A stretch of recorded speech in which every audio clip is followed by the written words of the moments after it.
Welcome to Flats Nation Sound Bites, where we share tips, tricks, and product information to help you better enjoy our sport and lifestyle. And a big shout out to Brother Dave Fader for the awesome music.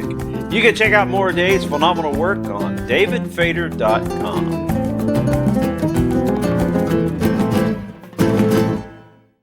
This is your host, Dave Legier, and welcome back to Flats Nation Sound Bites. In this volume, we discuss for Brother Travis in the Bahamas what he feels is the best fly rod for bonefish in his area. So now, if somebody was wanting to get into fly fishing in that area, what would you recommend to them as far as a rod and a reel? Something that's just not, you and I both know fly fishing can be very expensive. Some of these rods are just, they're expensive. But if somebody's looking to get into the sport, what do you generally recommend to them as far as a good combo? I mean, like to set up or a brand when you want a good setup? Yeah, set up and then whatever brands that you've worked with, because I'm quite sure you've worked with several and seen ones that just couldn't hold up to the marine environment. Saltwater just ate them alive eventually. Of course, I get it. You got to take care of your gear, and I'm fanatical about that myself. But if somebody was wanting to, let's just say, come over there and they wanted to bring their own rods and reels that they've worked with and they've learned how to cast, what recommendations are you generally giving them? Man, if you're a beginner bone fishing client, I always recommend it. You start off with an 8.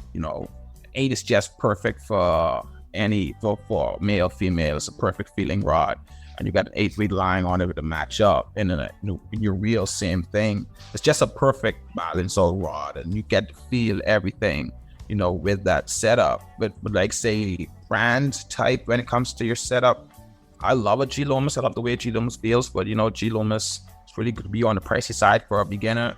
But like I say, any 8-weight fly rod that feels good in your hand, if you're a beginner and and you like the way it feels with casting it, I think that 8-weight rod is the perfect beginning rod. Some people start off with smaller rods, I don't think like for saltwater, you don't want to get started because you have wind on the saltwater. This is a windy area, so it's more, you're dealing with more wind anytime. And an 8-weight's just a perfect rod for like slicing wind and feeling it. And we'll start thinking anything lower than an 8-weight rod, but at the beginning, it's gonna like kind of throw them off a little bit if you must. When you get out into that wind, it's gonna be like really a little harder to punch in that wind sometimes. Yeah, it's true. It's true. Yeah. Very true. So now, if somebody is headed to come there and go fishing with you, do you need to be able to do a double haul, or do you feel that that's really not needed for the conditions that you're fishing in?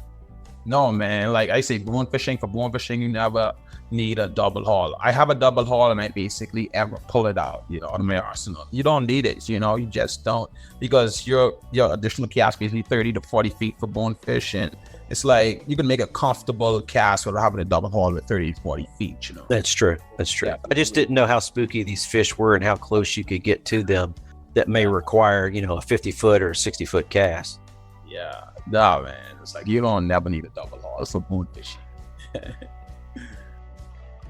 Now you can read and watch more about him and check out other content with Travis on flatsnation.com by simply typing Travis into the search box at the top right of any page to quickly sort related information, including how to contact him for a trip.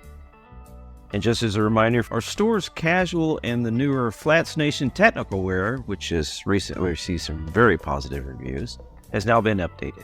You can view and order them by going to our site and clicking on the link in the top title bar for our store.